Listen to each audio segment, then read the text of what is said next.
إن الحمد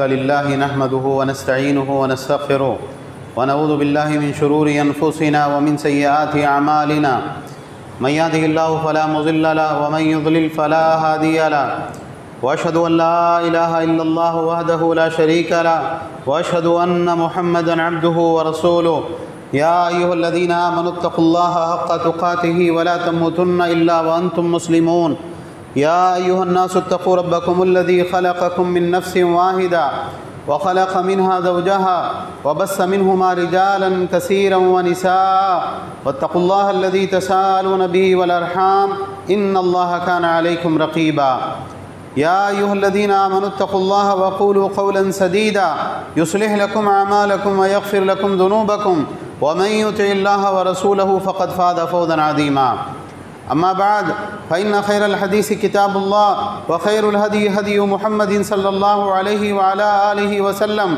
وشر الأمور محدثاتها وكل محدثة بدعة وكل بدعة ضلالة وكل ضلالة في النار. قال سبحانه وتعالى رجال في بيوت أذن الله أن ترفع يذكر فيها اسمه يسبح له فيها بالغدو والآصال رجال لا تلهيهم تجارة ولا بيع عن ذكر الله وإقام الصلاة وإيتاء الزكاة يخافون يوما تتقلب فيه القلوب والأبصار.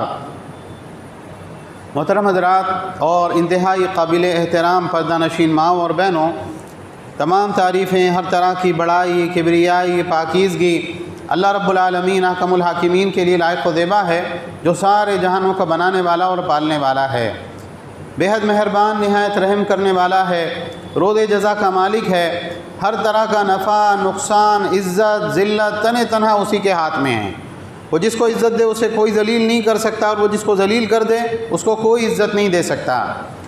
اور بے شمار درود و سلام کا نزول ہو تمام انبیاء کرام پر، بالخصوص آخری نبی اور رسول رحمۃ للعالمین جناب محمد الرسول اللہ صلی اللہ علیہ وسلم پر. بہرحال حمد و صلات کے بعد سورہ نور سے دو آیتیں میں نے آپ حضرات کے سامنے تلاوت کی. ان آیتوں میں اللہ سبحانہ و تعالیٰ کا ارشاد ہے فی بیوت اذن اللہ ان ترفع، وہ گھر جن کے بارے میں اللہ کا حکم یہ ہے کہ ان گھروں کو بلند کیا جائے اور اس میں اللہ کا نام لیا جائے، اس میں تسبیح کرتے ہیں صبح شام، اللہ کی پاکیزگی بیان کرتے ہیں صبح شام.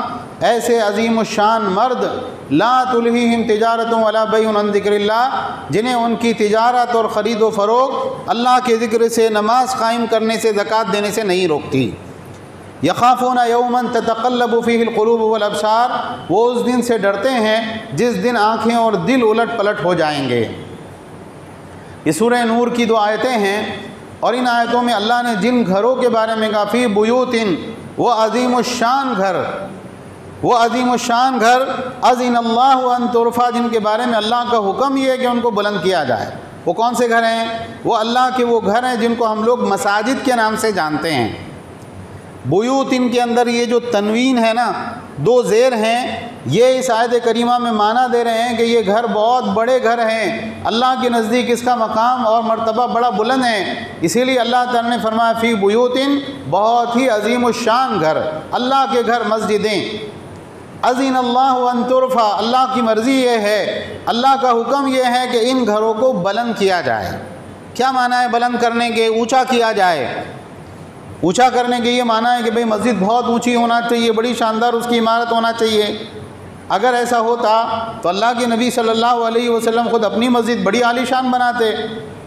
حالانکہ اللہ کے نبی صلی اللہ علیہ وسلم کی مسجد کیسی تھی؟ نیچے مٹی تھی، بعد میں ریت بچھائی گئی اور کچی دیواریں تھی، اوپر کھجور کے پتے تھے، بارش ہوتی اللہ کے نبی صلی اللہ علیہ وسلم کی پوری مسجد جلتھل ہو جایا کرتی تھی. یہاں معنی یہ ہے اللہ کے گھروں کو بلند کرنے کے کہ یہ جو گھر ہے یہ اللہ کا دربار ہے، اللہ کا گھر ہے. اس گھر کی بڑی تعظیم ہمارے دلوں میں ہونا چاہیے. آپ اگر غور کریں گے اس بات میں، جیسے اللہ نے قرآن میں کہا وما قدر اللہ حق قدرہ، انہوں نے جیسی اللہ کی قدر کرنا چاہیے، اللہ کی عظمت کو جیسے پہچاننا چاہیے، ایسے انہوں نے اللہ کی عظمت کو پہچانا ہی نہیں. تو ایسے ہی ہم نے اللہ کے گھر کی عظمت کو نہیں پہچانا۔ مسجدیں کیا ہیں؟ مسجدیں ساری کی ساری شعائر اللہ ہے، اللہ کی نشانیاں ہیں، اور اللہ تعالیٰ نے فرمایا وَمَن يُعَظِّمْ شَعَائِرَ اللَّهِ فَإِنَّهَا مِن تَقْوَى الْقُلُوبِ، جو اللہ کے شاعر کی تعظیم کرتا ہے یہ دلوں کے تقوی کی وجہ سے ہوتا ہے۔ آپ اگر کسی بادشاہ کے دربار میں جائیں، انسان کتنے احترام کے ساتھ میں داخل ہوتا ہے، بھائی فلاں جگہ آئے ہیں اپن، کسی کورٹ میں کسی دنیاوی جج کے سامنے جائیں، کیا اس کے دل میں ہیبت اور خوف ہوتا ہے؟ کسی آفس میں جائیں فوراً انسان اپنے فون کو سائلنٹ کر لیتا ہے، نہیں صاحب اپن فلاں آفس میں آئے ہیں، فون بج گیا تو یہ اچھی بات نہیں۔ اللہ کے گھروں کی تعظیم ہمارے دلوں کے اندر کیا ہے؟ کس کا گھر ہے؟ اللہ کا، بیت اللہ۔ اللہ کے نبی صلی اللہ علیہ وسلم نے ایک حدیث میں ارشاد فرمایا احب البلاد الی اللہ تعالی مساجدها وابغض البلاد الی اللہ اسواقها، اللہ کے نزدیک تمام جگہوں میں سب سے محبوب اور پسندیدہ جگہ مسجد ہے، اور سب سے ناپسندیدہ اور بری چیز کیا ہے؟ سب سے ناپسندیدہ اور بری جگہ اللہ کی نگاہوں میں بازار ہیں۔ مسجد کی عظمت ہو، مسجد کا احترام ہو، ایک انسان جب مسجد کے اندر داخل ہو تو اس نیت سے اس میں داخل ہونا چاہیے اللہ کا گھر ہے، معمولی جگہ نہیں ہے۔ یہاں اگر میں نے کچھ بھی گڑبڑ کیا نا تو سزا کون دے گا؟ ڈائریکٹ اللہ سبحانہ و تعالیٰ سزا دے گا۔ آپ جس شخص کے گھر میں جاتے ہیں، اگر اس گھر میں آپ نے نامناسب کام کیا، کوئی غلط بات کی، کوئی بے ادبی کی، بے حرمتی کی، لڑائی کون کرتا ہے آپ سے؟ جو گھر کا مالک ہے وہ آپ سے لڑائی کرے گا۔ حضرت عائشہ رضی اللہ تعالیٰ عنہ کی حدیث ہے کہ امر رسول اللہ صلی اللہ علیہ وسلم ببناء المساجد فی الدور، اللہ کے نبی صلی اللہ علیہ وسلم نے حکم دیا کہ ہم محلوں کے اندر الگ الگ مسجدیں بنائیں۔ سارے مدینہ کے لوگ ہر وقت مسجد نبوی کے اندر نہیں آ سکتے تھے، لوگ دور دراز بھی رہتے تھے، کہ ہر محلے میں مسجد ہونا چاہیے۔ وَأَن تُنَزَّفَ وَتُتَطَيَّبَ، اور مسجد کیسی ہونا چاہیے؟ صاف ستھری ہونا چاہیے اور خوشبودار ہونا چاہیے۔ مسجد میں اس طرح سے انتظام ہونا چاہیے کہ مسجد میں آئیں انسان کو نظر آئے بڑی صاف جگہ ہے، بڑی پاکیزہ جگہ ہے، اور خوشبوؤں سے انسان کا دماغ معطر ہو جائے۔ آپ اگر غور کریں گے، اللہ کے نبی صلی اللہ علیہ وسلم کے زمانے میں ایک آدمی نے دیوار پہ تھوک دیا، مسجد کی دیوار کے اوپر۔ اللہ کے نبی صلی اللہ علیہ وسلم بہت خفا ہوئے، آپ نے اپنی ہاتھ سے اس کو صاف کیا اور وہاں پر خوشبو لگائی، اور اللہ سبحانہ و تعالیٰ نے حکم دیا یا بنی آدم خذوا زینتکم عند کل مسجد، اے ابن آدم جب بھی تم کو مسجد میں جانا ہو کیسے جانا چاہیے؟ زیب و زینت کے ساتھ، اچھے کپڑے پہن کے، اپنا حلیہ ٹھیک ٹھاک کر کے۔ کہاں جا رہے بھائی؟ اللہ کے گھر میں جا رہے، معمولی بات نہیں۔ منہ بھی خوشبودار ہونا چاہیے۔ اسی لیے آپ دیکھیں اللہ کے نبی صلی اللہ علیہ وسلم نے فرمایا لولا ان اشق علی امتی لامرتهم بالسواک عند کل صلاۃ، اگر مجھے یہ اندیشہ نہ ہوتا کہ میری امت کے لیے دشواری ہو جائے گی تو میں ان کو حکم دیتا کہ ہر نماز کے وقت میں مسواک کا اہتمام کریں، کپڑے صاف ستھرے ہوں، عمدہ اور پاکیزہ ہوں، حلیہ ٹھیک ٹھاک ہو، اور دانت صاف ہو، منہ سے خوشبو آ رہی ہو، انسان ادب اور احترام کے ساتھ اللہ کے گھر میں داخل ہو، اور اللہ کا گھر بھی صاف ستھرا ہو، نہ ہو انسان خود اپنے ہاتھوں سے صاف کرے۔ اگر آپ احادیث کو دیکھیں گے آپ کو یہ چیز ملے گی، اللہ کے نبی صلی اللہ علیہ وسلم نے کچی پیاز اور کچا لہسن کھا کر مسجد میں آنے سے منع کیا۔ آپ نے کہا جو کوئی یہ پودا کھاتا ہے، یعنی کچی پیاز اور کچا لہسن، اور منہ اس نے صاف نہیں کیا، مسواک نہیں کی، کسی طریقے سے اس کی بدبو کو ظاہر نہیں کیا، اللہ کے نبی صلی اللہ علیہ وسلم نے فرمایا وہ ہماری مسجد کے قریب بھی نہ آئے، دور ہی رہے۔ کیوں؟ آپ کے منہ سے بدبو آ رہی ہے۔ آج ہمارا حال دیکھیں تو ہماری مسجدوں کا جو احترام ہمارے دلوں میں ہونا چاہیے، مسجد کی عظمت، مسجد کی بڑائی، وہ اللہ کا گھر ہے، نہیں ہوتا ہمارے دلوں کے اندر وہ احترام۔ ہم بڑی بے احترامی کے ساتھ اللہ کے گھر میں آتے ہیں اور بڑی بے احترامی کے ساتھ اللہ کے گھر سے جاتے ہیں۔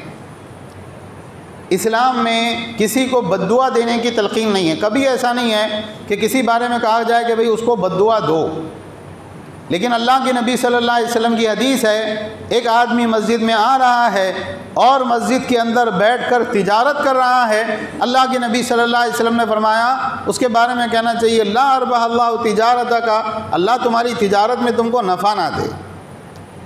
ایک آدمی آتا ہے مسجد کے اندر، اپنی کسی گمشدہ چیز کے بارے میں، گمشدہ جانور کے بارے میں سوال کرتا ہے، بھائی میری فلاں چیز گم ہو گئی، کسی نے دیکھی تو نہیں؟ اللہ کے نبی صلی اللہ علیہ وسلم نے فرمایا تم اس کے بارے میں یہ کہو لا رد اللہ علیہ، اللہ تعالیٰ تمہیں وہ چیز نہ لوٹائے، فإن المساجد لم تبنى لهذا، مسجدیں ان کاموں کے لیے نہیں بنائی جاتی۔ اشعار، شعر شاعری پڑھنے سے مسجد کے اندر اللہ کے نبی صلی اللہ علیہ وسلم نے منع کیا۔ وہ چار شاعر ہوں، وہ مسجد میں ایک دوسرے کو بیٹھ کے اپنا کلام سنانے لگے، اللہ کے نبی صلی اللہ علیہ وسلم نے کہا خبردار ایسے نہیں کرنا۔ دنیاوی گفتگو کرنے سے کہ بھئی سارے لوگوں کا مطمع نظر خالی دنیا ہو، بیٹھ کے ڈسکشن ہو رہا ہے مسجد کے اندر، اللہ کے نبی صلی اللہ علیہ وسلم نے منع کیا، اور مسجد میں شور مچانے سے منع کیا کہ مسجد میں ایسے شور نہ مچاؤ جیسے بازاروں میں شور ہوتا ہے۔ تو اگر آپ کتاب و سنت کو دیکھیں گے تو آپ کو یہ چیز ملے گا، آپ کو یہ چیز ملے گی کہ مسجد کا ادب احترام بہت ہونا چاہیے۔ اللہ کا گھر ہے، کوئی معمولی جگہ نہیں ہے۔ مسجد میں ہونا کیا چاہیے؟ اللہ تعالیٰ نے قرآن میں کیا کہا؟ یذکر فیہا اسمہ، ان مساجد میں کیا ہوتا ہے؟ اللہ کا نام لیا جاتا ہے، اور بڑے عظیم الشان لوگ صبح اور شام، فجر اور عصر کی نمازیں ان مسجدوں میں ادا کرتے ہیں۔ اللہ کی پاکیزگی، اللہ کی بڑائی، عبادتیں اور قرآن کی تلاوت، دینی تعلیم کا حلقہ، یہ ساری چیزیں مسجد کے اندر ہونا چاہیے۔ اللہ کے نبی صلی اللہ علیہ وسلم کے زمانے میں ایک دیہاتی نے جو غالباً نیا مسلمان ہوا تھا، اس کو مسجد کے آداب کا پتہ نہیں تھا، مسجد کے ایک کونے میں پیشاب کر دیا۔ آپ نے ایک صحابی کو حکم دیا، وہاں پر پانی بہایا گیا، آپ نے اس آدمی کو اپنے قریب بلایا اور آپ صلی اللہ علیہ وسلم نے فرمایا ان هذه المساجد لا يصلح فيها شيء من العذاب القدر، یہ مسجدیں اس طرح کی گندگی کرنے کے لیے نہیں ہوتی، وانما هي للصلاة وقراءة القرآن والتکبیر، مسجدیں نماز پڑھنے کے لیے، قرآن پڑھنے کے لیے اور اللہ کی بڑائی بلند کرنے کے لیے ہوتی ہے۔ کبھی آپ غور کریں، مسجدوں میں جو قرآن رکھے ہوئے ہوتے ہیں، کسی بھی مسجد میں آپ چلے جائیں، وہ قرآن دھول سے بھرے ہوئے ہوتے ہیں، بعض مرتبہ مکڑیاں جالا بن دیتی ہے۔ کیوں؟ عام طور سے لوگوں میں مسجد میں بیٹھ کر خالی وقت میں قرآن کی تلاوت کرنے کا معمول ختم ہو چکا ہے۔ تو مسجد کے اندر مسجد والے اعمال کیے جائیں، مسجد کے اندر دینی تعلیم کا حلقہ ہو، کتاب اللہ کی تفسیر کا حلقہ ہو، کوئی سمجھائے لوگوں کو، درس دے قرآن کے بارے میں۔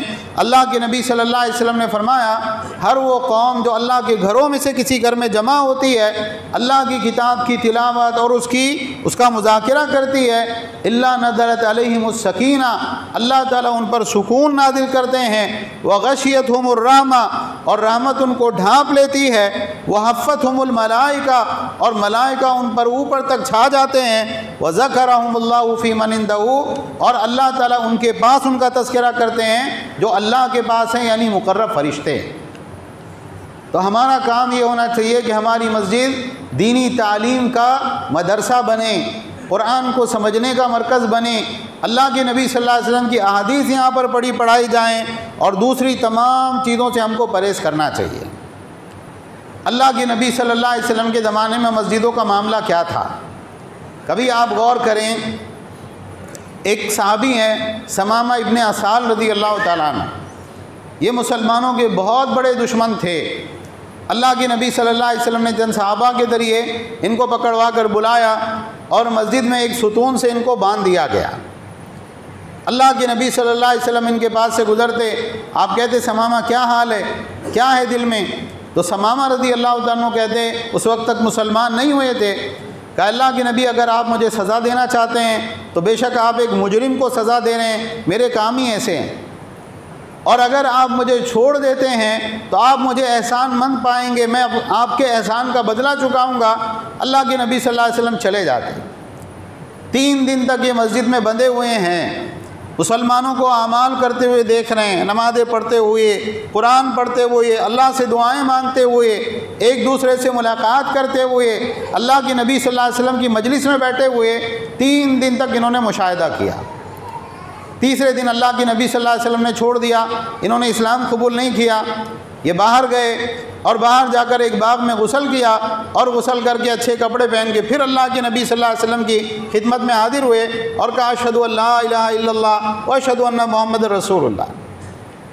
تو بعض صحابہ نے پوچھا کہ بھائی تم 3 دن بندے رہے، تم پہلے ہی بول دیتے اسلام قبول کرنا ہے، تم کو پہلے ہی چھوڑ دیا جاتا۔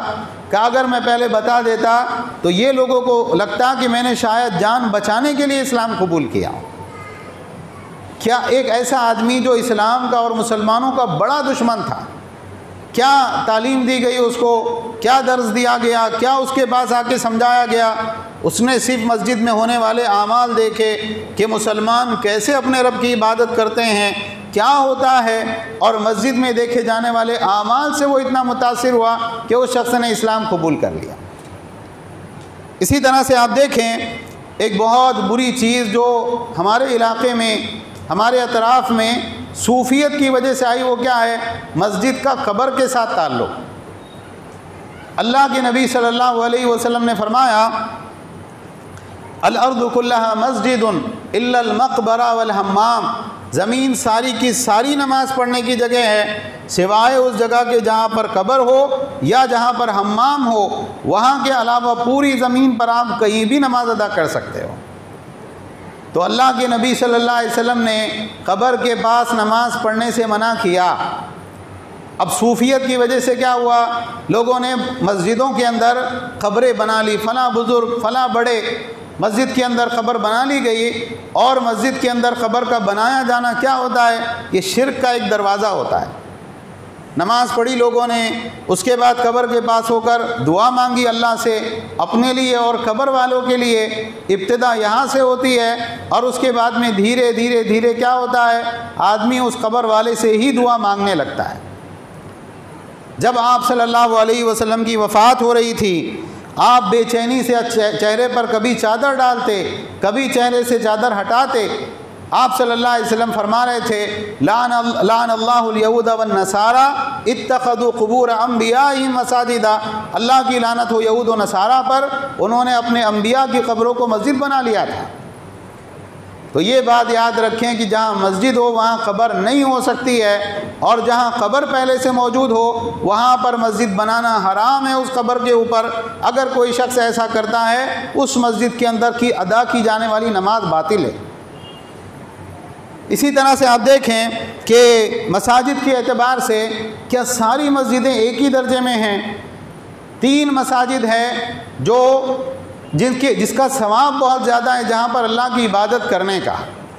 اس کے علاوہ روئے زمین پر جہاں کہیں کوئی مسجد ہو، انسان کو جہاں نماز کا وقت ملے اس کو پڑھ لینا چاہیے، کوئی اضافی ثواب اس کے علاوہ اور کہیں نہیں ہے۔ وہ 3 مساجد کون سی ہے؟ بیت اللہ، مسجد حرام، جہاں پر ایک نماز پڑھنے کا ثواب کتنا ہے؟ 1,00,000 نمازوں کے برابر۔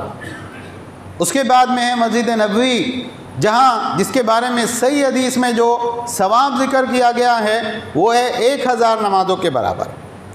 اور تیسرے نمبر پر ہے مسجد اقصی، جس کے بارے میں اللہ کے نبی صلی اللہ علیہ وسلم نے بتایا کہ اگر کوئی شخص اس مسجد میں نماز ادا کرتا ہے اس کو 500 نمازوں کے برابر ثواب ملتا ہے۔ یہ اللہ کے مقدس گھر ہے، اور مسجد حرام اور مسجد اقصی کے بارے میں ہم کو یہ بات ملتی ہے، یہ سب سے پہلی 2 مسجدیں ہیں جو اس روئے زمین پر اللہ کی عبادت کے لیے بنائی گئی۔ کس نے بنایا؟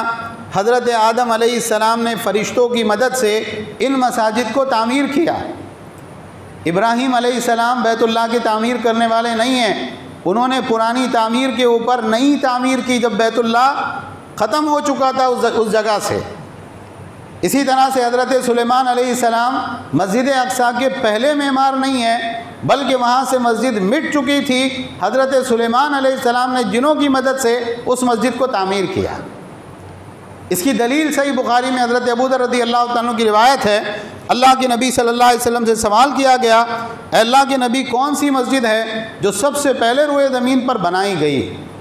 اللہ کے نبی صلی اللہ علیہ وسلم نے فرمایا المسجد الحرام، مسجد حرام روئے زمین پر سب سے پہلی وہ مسجد ہے جو اللہ کی عبادت کے لیے تعمیر کی گئی۔ پھر اس کے بعد کہا آپ نے فرمایا ثم المسجد الاقصیٰ، پھر مسجد اقصیٰ ہے جو اللہ کی عبادت کے لیے بنائی گئی۔ تو حضرت ابو ذر رضی اللہ تعالیٰ نے سوال کیا کم کھانا بینہما، ان دونوں مسجدوں کے بنانے میں کتنا فاصلہ ہے؟ آپ نے کہا 40 سال کا فاصلہ ہے۔ اس کے بعد جہاں تم کو نماز کا وقت ملے پڑھ لو، اس لیے کہ فضیلت اللہ نے اسی کے اندر رکھی ہے۔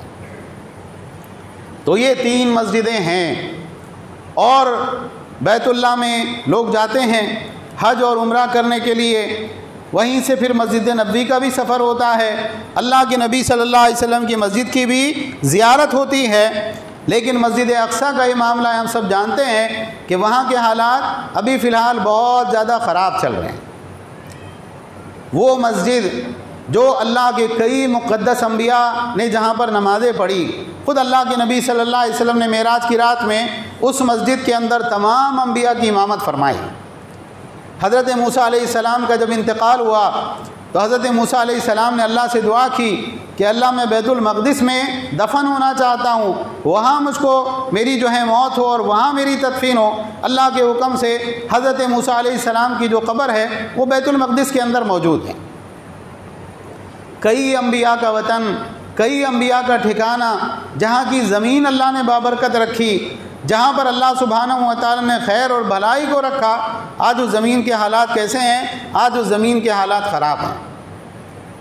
مسجد اقصیٰ کی اگر آپ تاریخ پڑھیں، اتنا وقت نہیں ہے کہ بتایا جائے، لیکن یہ وہ عظیم الشان مسجد ہے کہ حضرت سلیمان علیہ السلام نے اس کی تعمیر کی تھی، اور جب اس کی تعمیر مکمل ہونے کے قریب تھی، اللہ سے جو ہے 3 دعائیں حضرت سلیمان علیہ السلام نے کی تھی کہ اے اللہ میرا جو بھی فیصلہ ہو وہ آپ کے حکم کے مطابق ہو، میں کوئی غلطی نہ کروں فیصلہ کرنے میں۔ اللہ نے اس دعا کو قبول کر لیا۔ پھر اللہ سے دعا کی کہ اے اللہ مجھے ایسی حکومت عطا فرمانا جہاں جو میرے بعد کسی کو نہ ملے۔ اللہ نے وہ دعا بھی قبول کی۔ پھر ایک دعا کی کہ اللہ یہ میری بنائی ہوئی مسجد ہے، جو انسان اس مسجد کے اندر آ کر نماز پڑھ لے، جو اس مسجد میں آ جائے، اے اللہ تو اس کو گناہوں سے بالکل پاک کر دینا جیسے وہ ابھی ماں کے پیٹ سے پیدا ہوا۔ اللہ سے امید ہے کہ اللہ نے یہ دعا بھی قبول کی ہوگی۔ بڑی فضیلت ہے، بڑا مرتبہ ہے، لیکن دنیا کا معاملہ کیا ہے؟ دنیا کا معاملہ یہ کہ دنیا میں حالات بدلتے ہیں۔ اللہ کے نبی صلی اللہ علیہ وسلم کی آمد سے پہلے مکہ مسجد حرام کے اوپر کس کا قبضہ تھا؟ مشرکین کا قبضہ تھا۔ تو ہم اللہ سے یہ امید رکھ سکتے ہیں کہ اللہ وہاں کے بھی حالات بدلے گا، وہاں بھی مدد اور نصرت اللہ تعالیٰ کی آئے گی۔ اگر ہم اخبارات کو دیکھیں، نیوز کو دیکھیں، رونگٹے کھڑے ہو جاتے ہیں۔ ایسے مظالم وہاں کے رہنے والوں کے اوپر ڈھائے جا رہے ہیں۔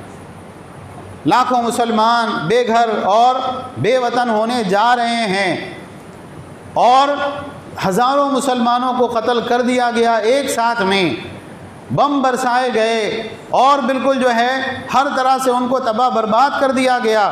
چھوٹے چھوٹے بچے، عورتیں، معذور اور اپاہج مرد، اور کیا کچھ جو ہے وہاں پر ظلم و ستم نہیں ہو رہا ہے، ہم سب اپنی آنکھوں سے دیکھ رہے، لیکن کچھ کر نہیں سکتے۔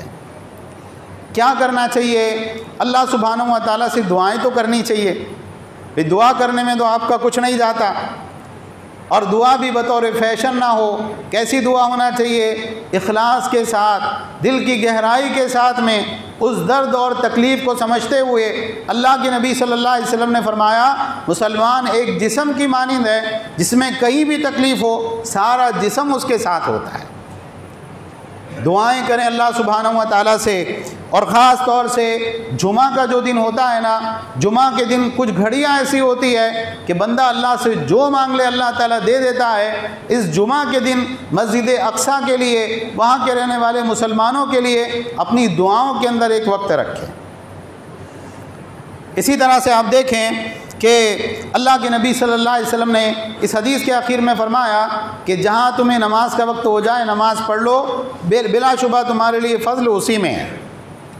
تو ہم اپنے علاقے کی مسجدوں کے اوپر بھی دھیان دیں۔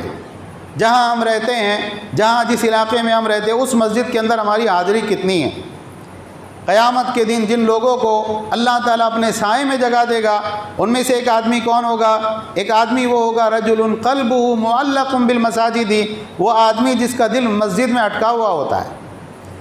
ارے اذان ہوگی، چلو پہلے ہی چلتے ہیں مسجد کے اندر، کچھ دیر بیٹھیں گے، کچھ قرآن کی تلاوت کریں گے، اللہ کا ذکر کریں گے، دعائیں مانگیں گے۔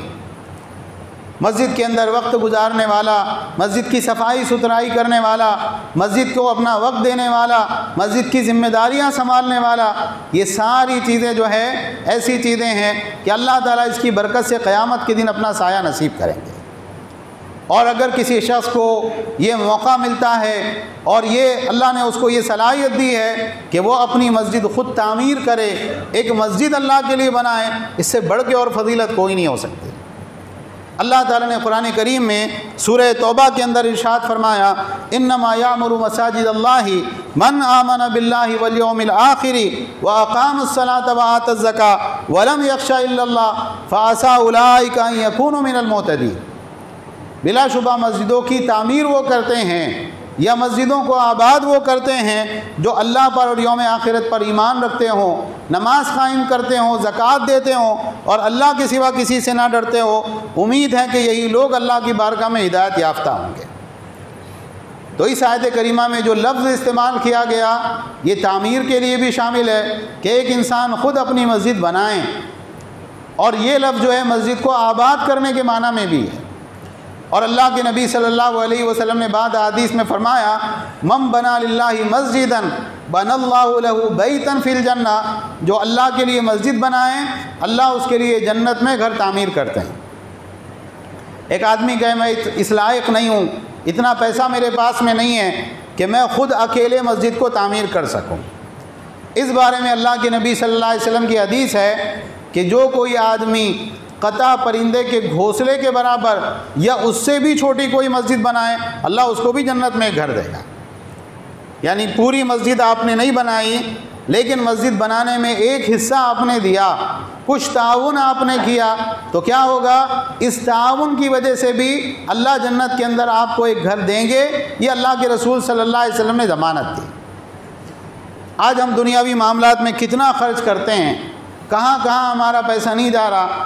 اگر جو بڑے ہیں اللہ نے نوازا ہے ان کو یہ سوچنا چاہیے میں خود اپنی ایک مسجد بناؤں گا جہاں پر اللہ کا نام لیا جائے، اللہ کی توحید بیان کیے جائے، اللہ کی عبادت کی جائے، میں خود اپنی ایک مسجد بناؤں گا۔ اگر پیسہ نہ بھی ہے انسان نیت رکھے اللہ اس کی نیت کی بنیاد پر اس کو ثواب دے گا۔